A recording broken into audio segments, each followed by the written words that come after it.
Bien, hermanos, vamos entonces a continuar con nuestro estudio en el Catecismo Menor que estamos teniendo en el proceso de la membresía.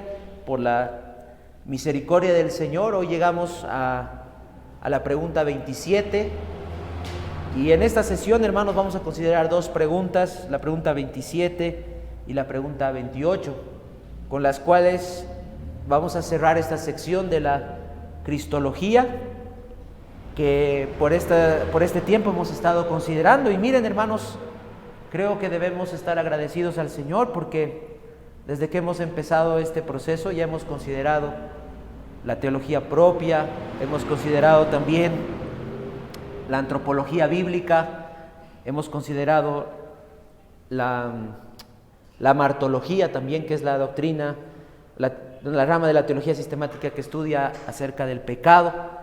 Y ahora, hermanos, hemos estado estudiando la cristología, hemos visto, ¿no?, acerca de la persona de nuestro Señor Jesucristo, acerca de la encarnación.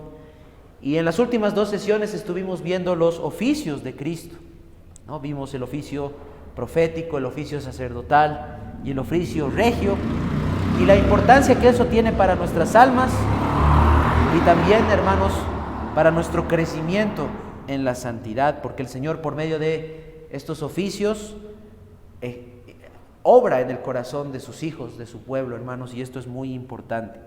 Y hoy nos acercamos a una de las secciones más hermosas de la Cristología, porque vamos a considerar, hermanos, en esta sesión los dos estados de Cristo, el estado de humillación y el estado de exaltación.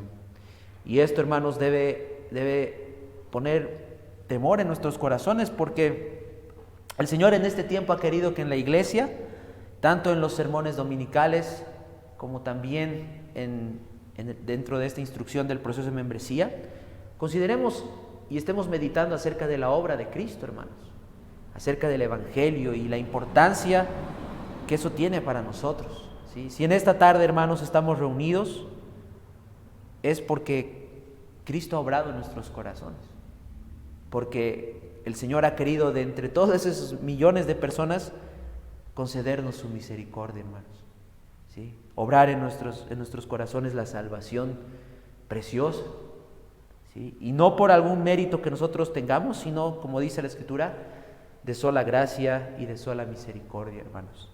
Así que vamos a empezar con la pregunta número 27, que nos habla acerca de la humillación de Cristo. Entonces, yo voy a leer la pregunta y luego le voy a pedir a nuestro hermano Bernardo que pueda leer la respuesta, ¿sí?, de la pregunta 27. La pregunta 27 dice en el Catecismo Menor: ¿en qué consistió la humillación de Cristo? ¿En qué consistió la humillación de Cristo? La humillación de Cristo consistió en haber nacido, y esto en una baja condición, sujeto a la ley, sufriendo las miserias de esta vida, la ira de Dios y la muerte maldita de la cruz, en haber sido sepultado y en haber permanecido bajo el dominio de la muerte por algún tiempo. Bien, gracias, hermano. Entonces, hermanos, vemos que esta pregunta 27 creo que deberíamos nosotros, si profesamos la fe en Cristo, hermanos, aprendérnosla de memoria, ¿sí? Porque en cada una de estas frases, de estas oraciones que componen la respuesta de esta pregunta, nos ayuda, mejor dicho, a comprender cuánto se humilló el Señor, hermanos, para salvarnos. Y vamos a meditar en eso, ¿sí? Esta respuesta nos presenta, hermanos, 6 componentes de la humillación de Cristo. Y es como una escalera, ¿no?, que va cada vez, vamos a decir, descendiendo hasta tocar fondo, hermanos. ¿Por qué? ¿Por qué decimos eso? Porque no debemos olvidar que de quien estamos hablando, ¿sí?, si bien Cristo era 100% hombre, pero también era Dios. Entonces, quien se humilló a este extremo, hermanos, fue el autor y consumador de la vida, hermanos, ¿sí? Entonces, como que el Señor en su estado de humillación fue descendiendo cada vez más hasta llegar al mismo abismo por amor a su pueblo, hermanos, por amor a nosotros, para rescatarnos a nosotros. Entonces, lo primero que esta esta pregunta, hermanos, o esta respuesta, mejor dicho, nos presenta es que Cristo nació, sí, el primer componente de la humillación de Cristo es que nació en baja condición, ¿sí? Y esto, hermanos, es muy importante. ¿Por qué? Porque la respuesta enfatiza que Cristo no solamente se hizo hombre y nació, porque Él podía nacer, hermanos, en una familia real, por ejemplo, ¿cierto? En un estado, vamos a decir, alto. Pero Cristo, hermanos, nació en una condición muy humilde, hermanos. La Escritura dice que no se halló mesón para Él. O sea, no se halló un lugar donde el Salvador podía nacer. Cristo nació, hermanos, en un pesebre donde habitaban los animales, porque no se encontró lugar para el Señor. Entonces, por ejemplo, vamos a pedirle a nuestra hermana Beatriz, si puede leer Lucas 2:7. Lucas 2:7. ¿Sí? ¿Qué dice la palabra del Señor en Lucas 2:7?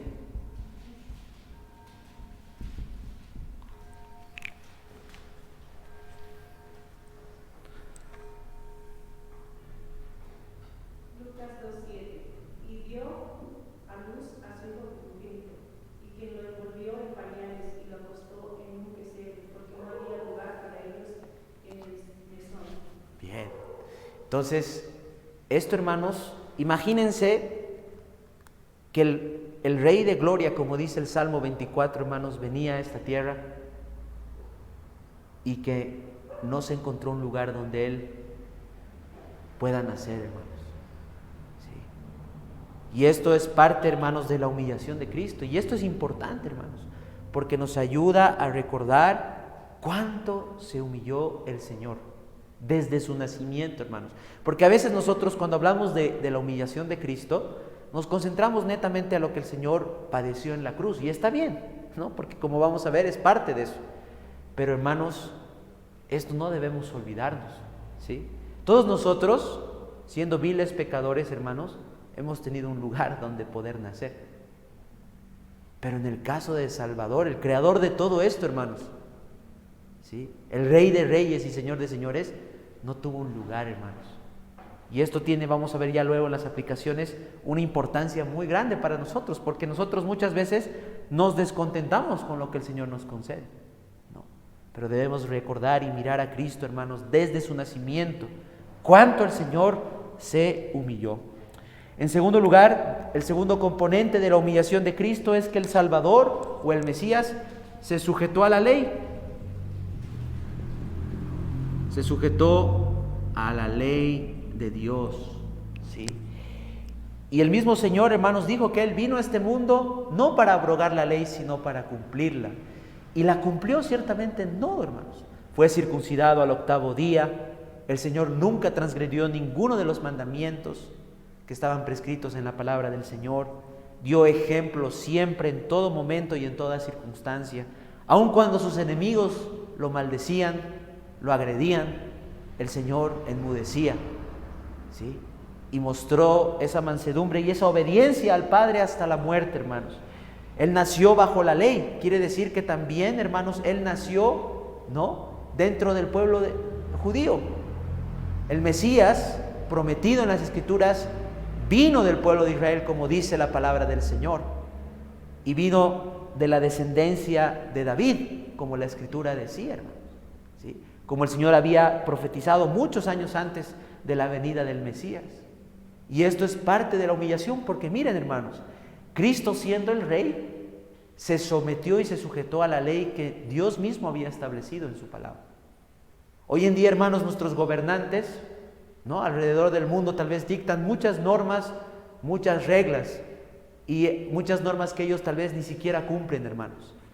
Pero en este estado de humillación nuestro Señor nos enseñó, ¿sí?, nos enseñó cuánto el Señor se sujetó y obedeció y se humilló, hermanos, ¿sí? Y esto es muy importante. Por ejemplo, vamos a pedirle a nuestra hermana Verónica si puede leer Gálatas 4:4.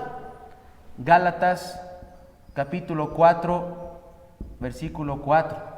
Así dice la palabra del Señor. Pero cuando vino el cumplimiento del tiempo, Dios envió a su Hijo, nacido de mujer y nacido nacido bajo la ley. Muy bien. Entonces, este versículo, hermanos, miren, resalta algo muy importante, ¿sí? Que el Mesías vino en el tiempo establecido por el Señor y que cuando el Señor vino, nació de una mujer, una virgen, y nació bajo la ley, ¿no? Bajo la ley. Y esto, hermanos, nuestros hermanos en el pasado lo consideraban como parte del estado de la humillación del Salvador. El tercer componente, hermanos, del estado de la humillación del Salvador o de nuestro bendito Cristo es que Él sufrió las miserias de esta vida. Cristo sufrió las miserias de esta vida. Y esto, hermanos, es también de mucha consolación para nosotros, ¿sí? Porque no hay nada que nosotros padezcamos que Cristo no haya padecido. Como dice la Escritura, el Señor puede compadecerse de nosotros porque Él pasó como ser humano también lo que nosotros padecemos. Por ejemplo, hermanos, Cristo sintió dolor, tuvo hambre, tuvo sed. Inclusive la Escritura dice que Cristo, hermanos, lloró, ¿sí? Tuvo tristeza cuando al ver, por ejemplo, a su amigo Lázaro en la tumba, ¿no? Entonces no hay algo que el Señor, hermanos, no haya padecido que nosotros no padezcamos, ¿no? Y es por eso, hermanos, que nuestro Señor se humilló hasta lo sumo y Él cargó, hermanos, literalmente todas nuestras miserias, ¿sí? Esto era parte de la humillación que el Mesías, el Cristo de Dios, hermanos, debía padecer. Por ejemplo, yo leo Isaías 53,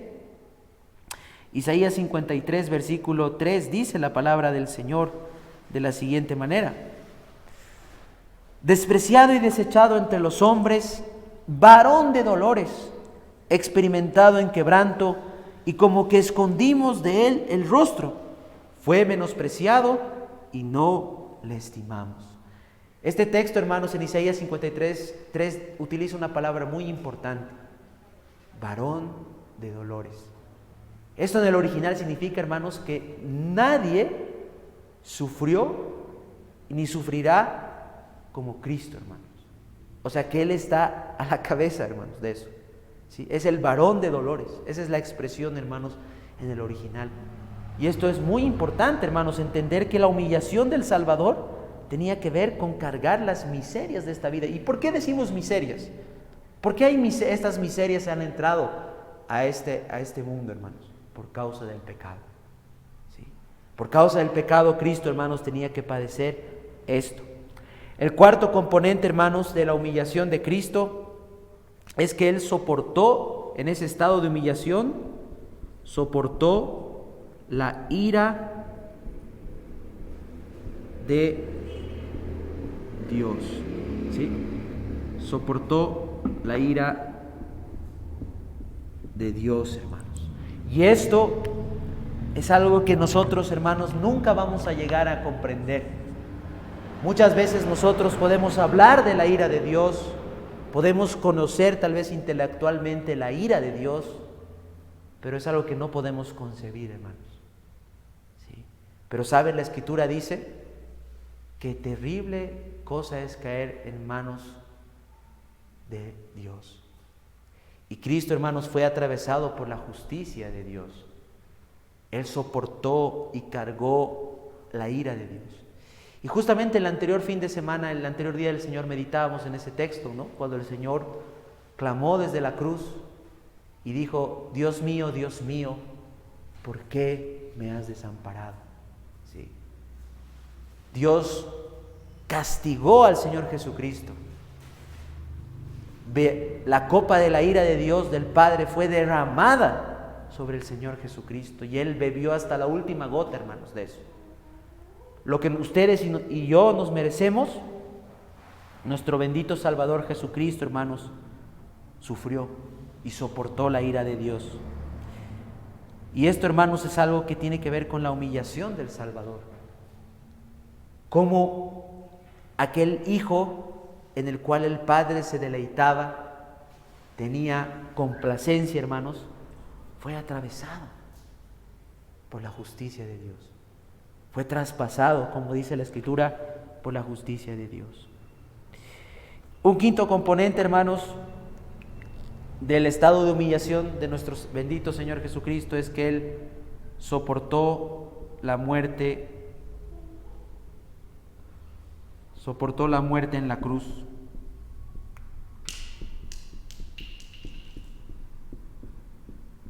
La muerte en la cruz. Y esto, hermanos, es algo que tal vez lo tenemos familiarizado, pero debemos entender que la muerte en la cruz, hermanos, era una ignominia, ¿sí? Cristo, hermanos, murió en la cruz como si Él fuera un delincuente. En la época y en el contexto histórico de nuestro Señor Jesucristo, hermanos, quienes morían crucificados eran los criminales, los asesinos, los ladrones. Por eso la Escritura ya había dicho mucho antes, por ejemplo en Deuteronomio, que maldito sería el que fuera colgado en un madero, ¿sí? Entonces, cuando hablamos de que Cristo, hermanos, fue humillado y fue humillado hasta la muerte y muerte en la cruz, como dice la palabra del Señor, estamos, en otras palabras, diciendo que Cristo, nuestro Señor, soportó la maldición. Se hizo maldito por nosotros en el madero, hermanos, ¿sí? Imagínense la humillación. Siendo Cristo perfecto, justo, fue clavado en la cruz, hermanos. Y muchas personas presenciaron eso, ¿sí? Hubo muchos testigos oculares de la muerte de Cristo, no solamente los discípulos, sino también los impíos. Y no solamente judíos, sino también gentiles, porque quienes crucificaron al Señor fueron los romanos, ¿no? Hermanos, Cristo, el autor de la vida, siendo crucificado, hermanos, por la creación. Cristo fue tan manso y humilde, hermanos, que dejó que su creación, ¿sí?, le escupiera, se burlaran de Él. Y, hermanos, el Señor dice que como un cordero enmudeció. No dijo nada, hermanos.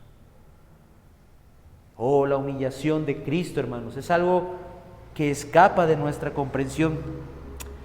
Hermano Rubén, si puede leer Filipenses 2:8. Filipenses 2:8.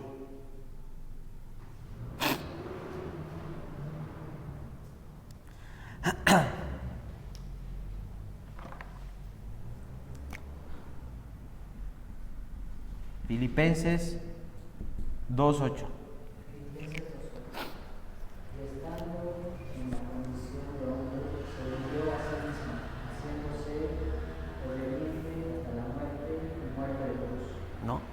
Este texto, hermanos, es muy hermoso porque nos habla, uno, de la humanidad del Señor, ¿sí?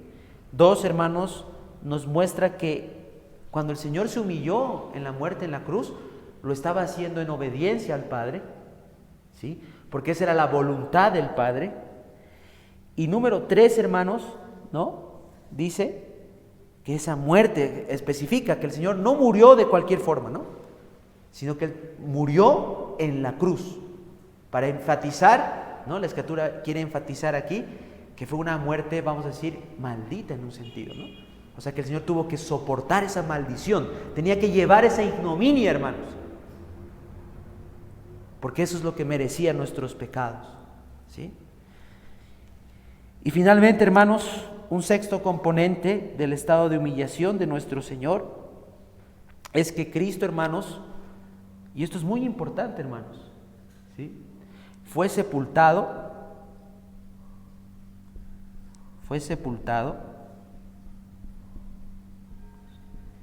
y permaneció en el sepulcro, hermanos, durante 3 días, conforme las Escrituras lo enseñaban. ¿Y por qué se coloca esto, hermanos, dentro del estado de humillación? Esto nuestros hermanos no lo han colocado simplemente para rellenar o hacer la respuesta más larga, ¿no?, sino que, hermanos, esto es muy importante para comprender la resurrección, porque con esto, hermanos, entendemos que ciertamente Cristo murió y que ciertamente Cristo luego resucitó, hermanos. Hubo personas y testigos que pusieron al Señor en la tumba, hermanos, ¿sí? Y eso lo presenciaron algunas personas. O sea, Cristo ciertamente murió, hermanos. Y también hubo testigos luego que vieron la resurrección del Señor. Por ejemplo, Mateo 12:40 dice, Mateo 12:40, dice la palabra del Señor de la siguiente manera: porque como estuvo Jonás en el vientre del gran pez 3 días y 3 noches, así estará el Hijo del Hombre en el corazón de la tierra 3 días y 3 noches. ¿Sí? El Señor está citando algo que el profeta Jonás había dicho, inspirado por el Señor muchos años antes, de que el Mesías tenía que permanecer por un tiempo. Y esta palabra es muy importante, ¿sí? Cristo estuvo en el sepulcro por un tiempo. Y ese tiempo había sido establecido ¿por quién? Por el Padre. ¿Y cuánto tenía que ser ese tiempo? 3 días. El tiempo que el Hijo de Dios estuvo en el sepulcro fue 3 días, hermanos. ¿Sí?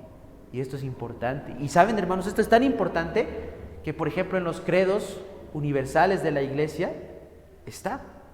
Estas doctrinas, hermanos, son fundamentales para la comprensión del Evangelio. Entonces, no se olviden los 6 componentes de la humillación de Cristo. Pero ahora, hermanos, vamos a aplicar esto. ¿Sí? Vamos a ver las aplicaciones de esto. Vamos a ver las aplicaciones de esto. ¿Cómo nosotros podemos aplicar la doctrina de la humillación de Cristo a nuestras vidas, hermanos? Número 1, hermanos, que esta humillación del Salvador, de nuestro bendito Cristo, es el fundamento de nuestra salvación. Si Cristo, hermanos, no se hubiera humillado y hubiera soportado todas estas cosas por amor a su pueblo escogido, ningún ser humano podría acercarse al Padre. ¿Sí? Ningún ser humano podría acercarse al Padre. Nuestro bendito Cristo tuvo que nacer, sujetarse a la ley, sufrir las miserias de esta vida, soportar la ira de Dios, morir en la cruz del Calvario, hermanos, y ser sepultado para que nosotros, hermanos, pudiéramos llegar al Padre y pudiéramos reconciliarnos con Dios. Por lo tanto, hermanos, deberíamos meditar constantemente en la humillación de Cristo, porque la humillación de Cristo es la razón de nuestra exaltación, hermanos. ¿Sí? Nosotros estábamos totalmente perdidos, estábamos, como dice la Escritura, en nuestras sangres. Y es por esta bendita humillación de Cristo, y además, hermanos, bendita y voluntaria humillación de Cristo, porque el Señor voluntariamente se humilló, que nosotros, hermanos, hemos alcanzado la salvación de Dios. Una segunda aplicación, hermanos, es una aplicación de instrucción y de ejemplo. La Escritura, en diversas partes, exhorta a los creyentes a ser mansos y humildes de corazón. Nuestro mismo Señor Jesucristo nos exhorta a eso, a ser mansos y humildes de corazón. ¿Sí? La humildad, hermanos, es lo contrario al orgullo. ¿Sí? Y nosotros como cristianos debemos aprender a humillarnos. La Escritura dice que Dios resiste a los soberbios y que da gracia a los humildes. ¿Sí? Eso dice la palabra del Señor, hermanos. Y nosotros debemos imitar el ejemplo de nuestro Señor Jesucristo en un sentido de caminar en esta vida, hermanos, de manera humilde. ¿Sí? Nosotros, hermanos, no somos nada. No somos nada. Y como dice Pablo, hermanos, si somos algo, lo somos por la gracia del Señor. Lo somos por la gracia del Señor. Por lo tanto, hermanos, debemos nosotros sujetarnos a la ley del Señor. Debemos, ahora que estamos en la fe y que tenemos el Espíritu Santo en nuestros corazones, obedecer la palabra del Señor, hermanos. Debemos además sufrir las miserias de esta vida como Cristo las sufrió, con paciencia, ¿sí? Con paciencia, con humildad. Por la misericordia del Señor, hermanos, ya no vamos a soportar la ira de Dios. Si nosotros, hermanos, andamos en pecado, No es que Dios va a derramar su ira sobre nosotros y nos va a consumir, no, sino que Él nos va a disciplinar. Pero la disciplina de Dios sobre sus hijos no es con el fin de destruirlos, sino es con el fin de corregirles y llevarlos a un nivel más alto de santidad. Por la humillación de Cristo, hermanos, nosotros ya no vamos a morir, sino que vamos a vivir eternamente, ¿sí? Y vamos, hermanos, a vencer a la muerte. Por eso, hermanos, nosotros debemos caminar con humildad y, como dice el apóstol Juan, debemos andar como Cristo nuestro Señor anduvo, hermanos. Ahora yo les pregunto, hermanos, todos nosotros podemos decir que somos humildes, ¿no? Pero ¿saben, hermanos? Cuando una persona nos hace daño, cuando alguien tal vez hace algo que nos incomoda, es ahí donde se manifiesta lo contrario a la humildad, el orgullo, la soberbia, ¿sí? Y mostramos lo contrario a esto, hermanos.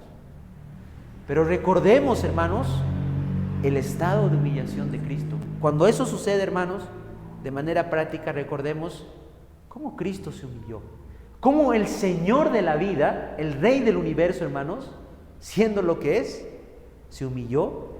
Y yo, que no soy nada más que polvo de la tierra, no puedo humillarme, ¿sí? No puedo, es más, ¿quién soy yo para creerme algo? ¿Sí? Hermanos, esta doctrina de la humillación de Cristo es muy importante para nosotros. Y finalmente, hermanos, esta doctrina de la humillación de Cristo es muy importante porque es por medio de esto que nosotros debemos ir y predicar el Evangelio, hermanos. Lo que este mundo necesita conocer, aquellas personas que están fuera de la iglesia, hermanos, aquellos familiares que ustedes tienen, aquellos amigos que ustedes tienen, lo que deben saber es esto, hermanos, que el Mesías se humilló hasta lo sumo para darles la vida. Debemos ir allá afuera, hermanos, y debemos compartir estas cosas con aquellos que no conocen al Señor.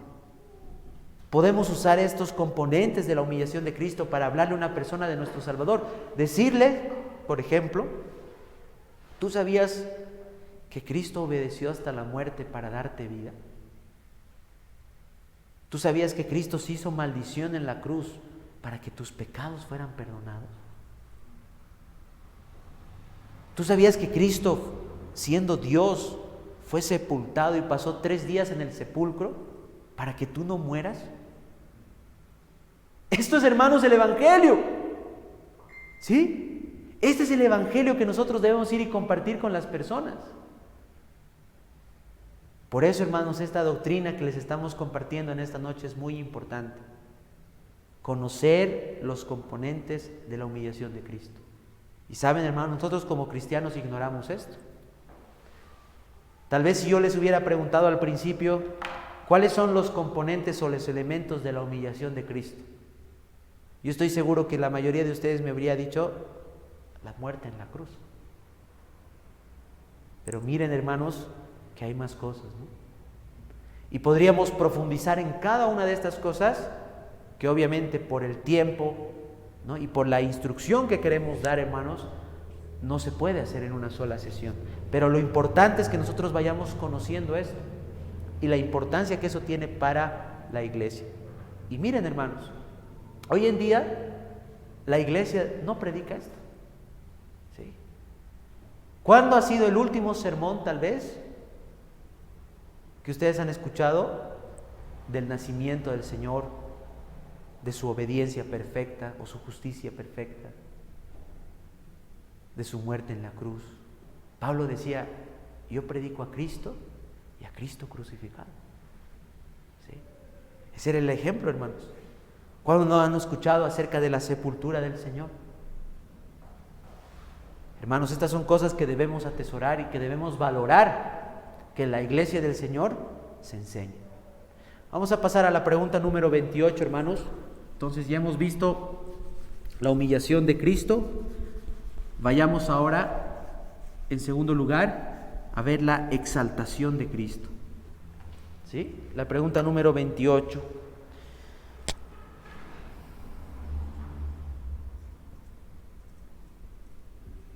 La pregunta 28, que nos habla de la exaltación de Cristo.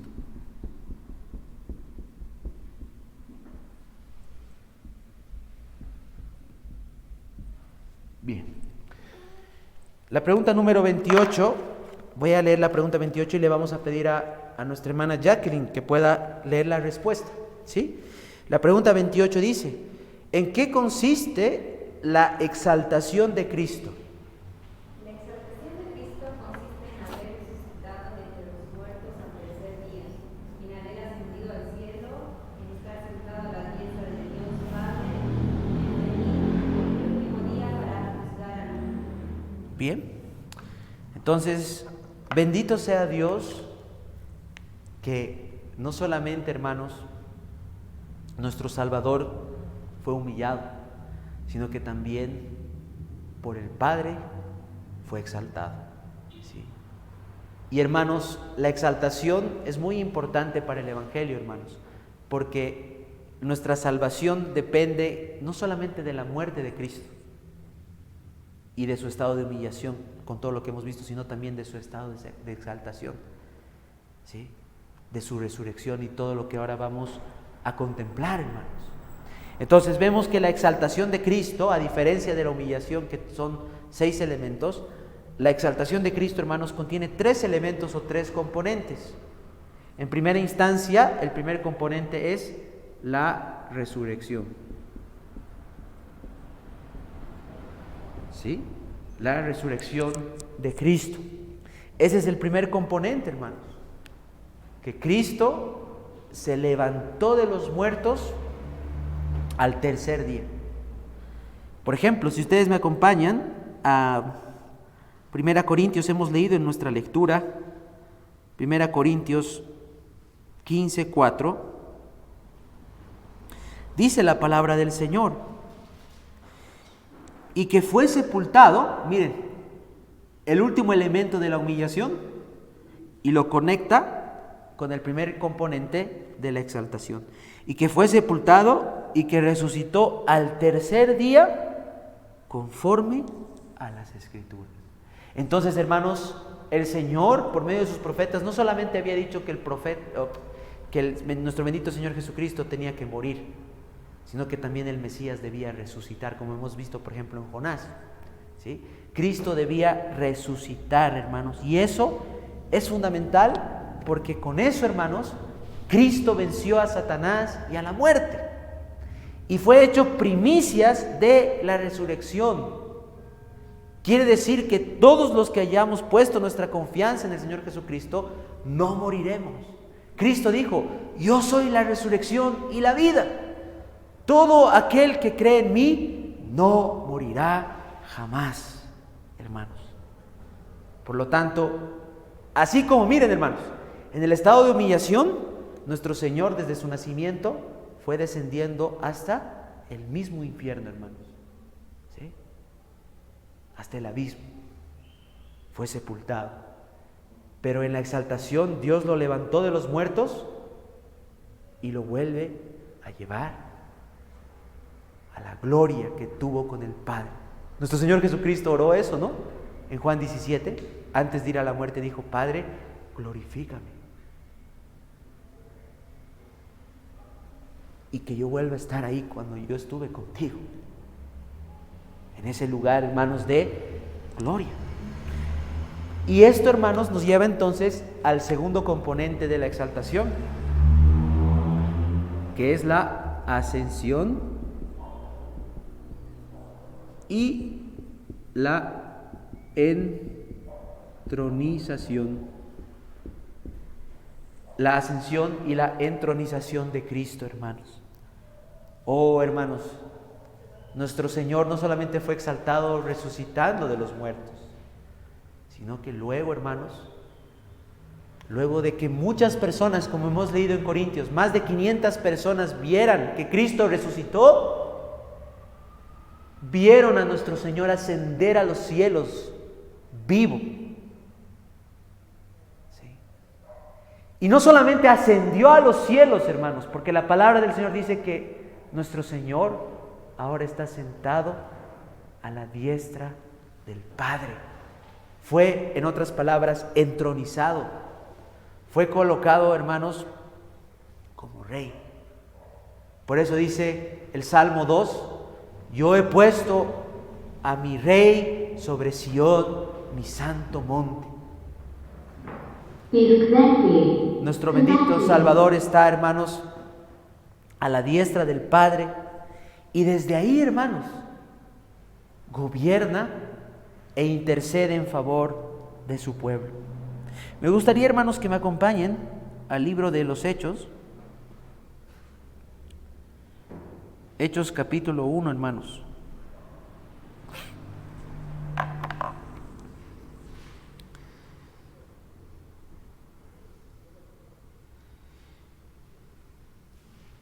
Vamos a leer, hermanos, desde el versículo 1. En el primer tratado, oh Teófilo, hablé acerca de todas las cosas que Jesús comenzó a hacer y enseñar, hasta el día en que fue recibido arriba, su ascensión, después de haber dado mandamientos por el Espíritu Santo a los apóstoles que había escogido, a quienes también, después de haber padecido, se presentó vivo, con muchas pruebas indubitables, apareciéndoles durante 40 días y hablándoles acerca del reino de Dios. Y estando juntos les mandó que no se fueran de Jerusalén, sino que esperasen la promesa del Padre, la cual les dijo, oísteis de mí. Porque Juan ciertamente bautizó con agua, mas vosotros seréis bautizados con el Espíritu Santo dentro de no muchos días. Entonces los que se habían reunido le preguntaron, diciendo, Señor, ¿restaurarás el reino a Israel en este tiempo? Y él les dijo, no os toca a vosotros saber los tiempos o las sazones que el Padre puso en su sola potestad, pero recibiréis poder cuando haya venido sobre vosotros el Espíritu Santo, y me seréis testigos en Jerusalén, en toda Judea, en Samaria y hasta lo último de la tierra.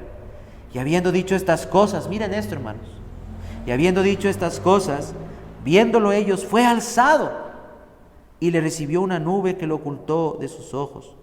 Y estando ellos con los ojos puestos en el cielo, entre tanto que él se iba, aquí se pusieron junto a ellos 2 varones con vestiduras blancas, los cuales también les dijeron, varones Galileos, ¿por qué estáis mirando al cielo? Este mismo Jesús que ha sido tomado de vosotros al cielo, así vendrá como le habéis visto ir al cielo. Entonces miren, hermanos, nuestro Señor resucitó al tercer día. Durante 40 días se apareció a más de 500 personas. Y luego, hermanos, Él ascendió a los cielos y ahora está sentado a la diestra del Padre. ¿Y saben? Esto no está por estar, hermanos. Lo que aquí el Señor está mostrando es que esto no es una ficción. Hubo testigos oculares de esto. ¿Sí? Tanto de la sepultura, la resurrección, la ascensión y la entronización de Cristo, hermanos. Es más, Esteban, cuando estaba siendo martirizado, hermanos, dice que él vio, ¿no?, en el cielo al Hijo del Hombre a la diestra del Padre. Él lo vio, hermanos. No sabemos cómo porque la Escritura no lo revela, pero dice que lo vio. Lo vio ahí, hermanos. Y esto que hemos leído también dice aquí, porque por medio de estos 2 ángeles dice que así como el Señor ascendió, así el Señor también va a retornar. Y el último elemento, hermanos, por lo tanto, de la exaltación de Cristo es la segunda venida. La segunda venida. Pero no solamente Él va a venir aquí, hermanos, sino que dice la respuesta del catecismo, para juzgar al mundo. ¿Sí? Para juzgar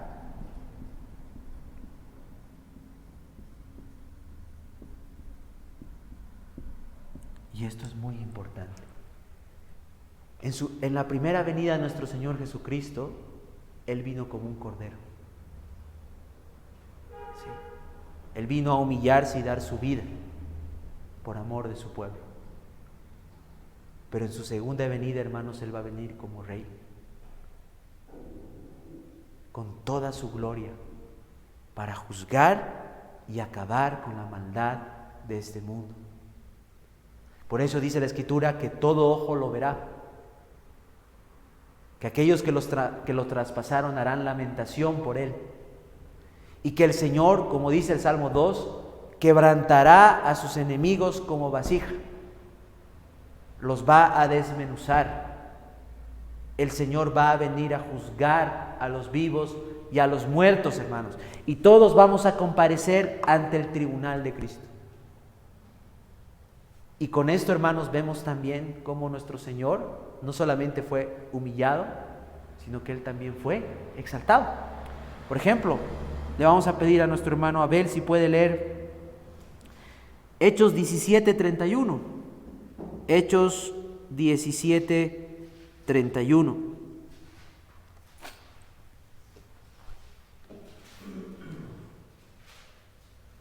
Por cuanto has establecido un día en el cual juzgará al mundo con justicia, por aquel varón a quien designó, dando fue a todos con haberles levantado de los muertos. Oh, hermanos, este texto es muy hermoso, ¿saben? Porque dice que la certeza que nosotros tenemos de que Cristo va a retornar está en su resurrección, hermanos. Cuando el Padre levantó a su Hijo amado de la tumba, con eso Él estaba dando testimonio de que Cristo va a retornar. ¿Sí? Y dice este texto que Él no va a retornar simplemente por venir a este mundo, hermanos, sino que Él va a venir para juzgar. ¿Sí?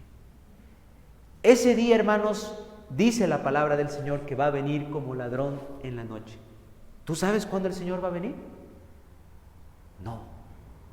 Nadie sabe cuándo el Señor va a venir. Y algunos, dice el apóstol Pedro, se hacen la burla de esto, ¿no? Dicen, el Señor nunca va a venir.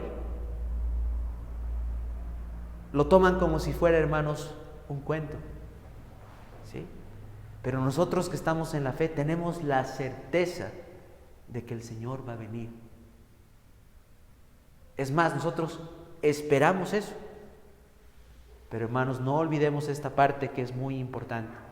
El Señor va a venir a juzgar, hermanos.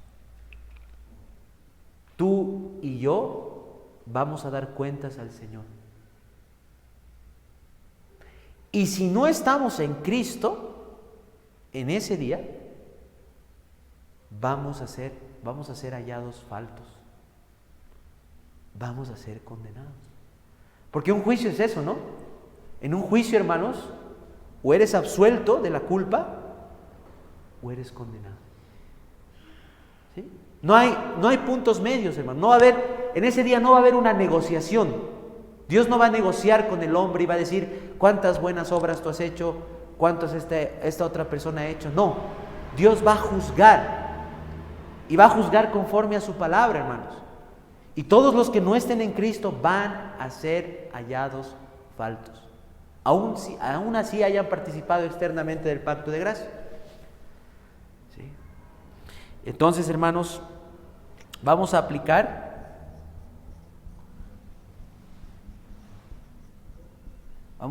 la doctrina de la exaltación. Hermanos, esta doctrina de la exaltación de Cristo, en primera instancia, es de consolación para nosotros. ¿Sí? Porque no hay ningún ser humano que no vaya a morir. Pero al meditar en la exaltación de Cristo, nosotros los cristianos tenemos la esperanza de la resurrección. Tenemos el consuelo de que si bien vamos a morir, también vamos a resucitar. Y podemos descansar en esas palabras de Cristo, hermanos. Porque yo vivo, vosotros también viviréis. Si no fuera por la resurrección de Cristo, hermanos, ninguno de nosotros podría vencer a la muerte. Y uno de los enemigos que Cristo venció y que luego va a ser arrojado al lago de fuego, como dice la palabra del Señor, es la muerte. ¿Sí? ¿Y cómo la venció, hermanos, de manera objetiva nuestro Señor? Resucitando. Nuestro bendito Salvador dijo algo, hermanos, estas palabras son tremendas. Dice, yo doy mi vida y tengo el poder para volverla a tomar. Sí.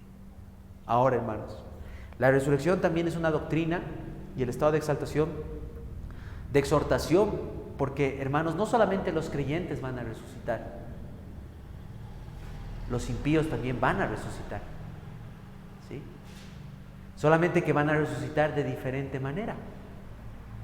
Los creyentes van a resucitar en gloria, conforme a la imagen, ¿sí?, del Señor. Pero los impíos van a resucitar en corrupción. Y así, hermanos, en alma y cuerpo, van a ser arrojados al infierno cuando el Señor juzgue. Cuando el Señor retorne, hermanos, ese va a ser el día de la resurrección. Porque el Señor, con voz de arcángel y con trompeta de Dios, va a hacer que todos los muertos, hermanos, todos, se levanten en un abrir y cerrar de ojos. Todos se levantarán y cada uno comparecerá delante del Señor.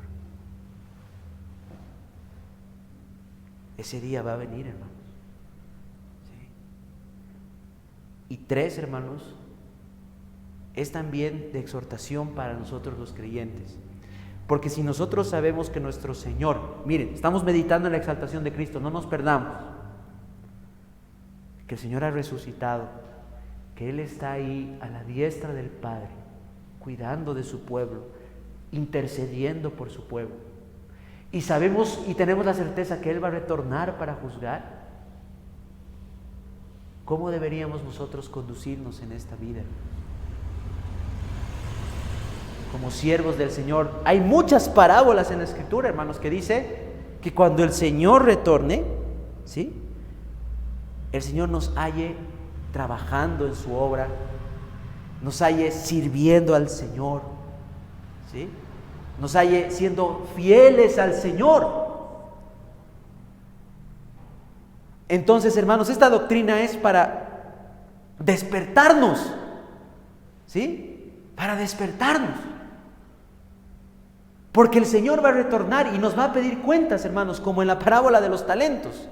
Nos va a pedir cuentas de lo que nos ha confiado y cómo estamos utilizando lo que nos ha confiado. ¿El Señor te ha dado un trabajo? ¿Cómo le estás sirviendo al Señor en el trabajo? El Señor te ha dado una familia. ¿Cómo le estás sirviendo al Señor en tu familia? El Señor te ha dado una iglesia local. ¿Qué estás haciendo para el Señor en esa iglesia local para edificar a tus hermanos y para avanzar el reino de Dios? El Señor nos va a pedir cuentas. Y estas cuentas, hermanos, van a ser personales. ¿Sí? Van a ser personales. El Señor no va a decir, tú estabas en una iglesia reformada. No. El Señor va a decir, ¿cuánto has avanzado tú en la santidad? Tú, ¿qué has hecho con lo que yo te he confiado? Si ustedes se fijan en las parábolas de los talentos, el Señor pide cuentas conforme a lo que el Señor ha confiado. Le dio al siervo 2 talentos. ¿Sobre qué le pidió cuentas? Sobre 2 talentos. Le dio 5, le pidió sobre 5. Por eso dice el Señor que aquel que se le da mucho, se le demandará mucho. Si el Señor te ha dado más dones, te ha dado más responsabilidad, ten por seguro que tú vas a rendir cuentas exactas, hermano. Y estas cuentas en el día del juicio van a ser tan exactas que Cristo dijo, ¿saben qué dijo nuestro Señor? Que vamos a dar cuenta aún de cada palabra ociosa que hayamos hablado. ¿Sí? Cada palabrita que a veces ni siquiera le tomamos importancia, de eso vamos a dar cuentas, hermanos. O sea, van a ser cuentas exhaustivas que vamos a dar. Y los creyentes también vamos a comparecer delante del tribunal de Cristo. ¿Sí? Ser parte del pueblo del Señor, hermanos, no nos exime del juicio de Dios. Vamos a dar cuentas delante del Señor. Lo que sí, no vamos a ser condenados por los méritos de Cristo, por supuesto. Pero ¿qué dice Pedro? Dice, es necesario que el juicio comience, ¿por dónde? Por el pueblo del Señor. Hermanos, esta doctrina de la exaltación de Cristo nos debe despertar. Si mañana el Señor retorna, ¿cómo te va a hallar? ¿Sí? Tal vez has recaído en el pecado, tal vez estás luchando con algunas cosas. Arrepiéntete y vuelve al Señor. Arrepiéntete y vuelve al Señor.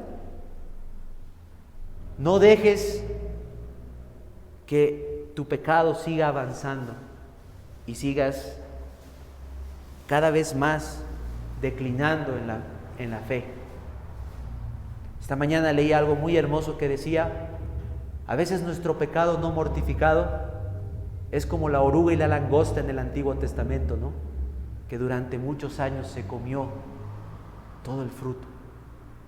¿Sí? A veces, hermanos, por no arrepentirnos de nuestro pecado, podemos pasar años en un estado de estancamiento espiritual. ¿Sí? Y es muy cierto. Por eso, hermanos, no dejemos de meditar en estas cosas. Cristo se humilló para que tú seas exaltado. ¿Sí? Y Cristo fue exaltado para que tú, consciente de la gloria y la majestad del Señor, puedas vivir humillado bajo la poderosa mano de Dios. ¿Qué dice Santiago? Dice: humillaos bajo la poderosa mano de Dios y Dios os exaltará.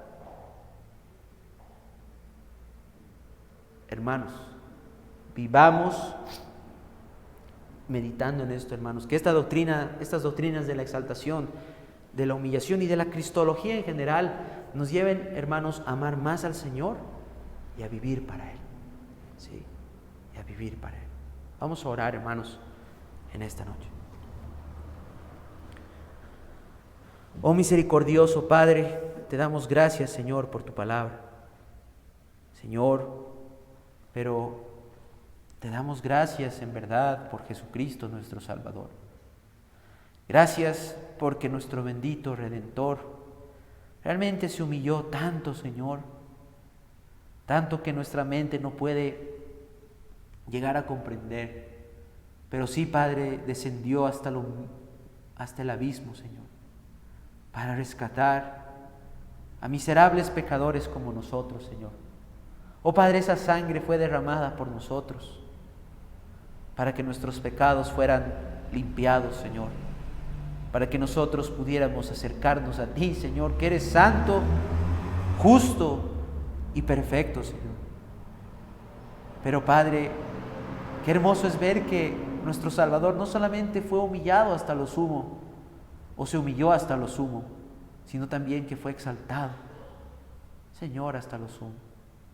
Oh Padre, qué hermoso es ver que nuestro bendito Cristo triunfó sobre la muerte, que resucitó, que ascendió a los cielos, que Él está sentado ahí a la diestra tuya, amado Señor, y que desde ahí volverá para juzgar a este mundo, Señor.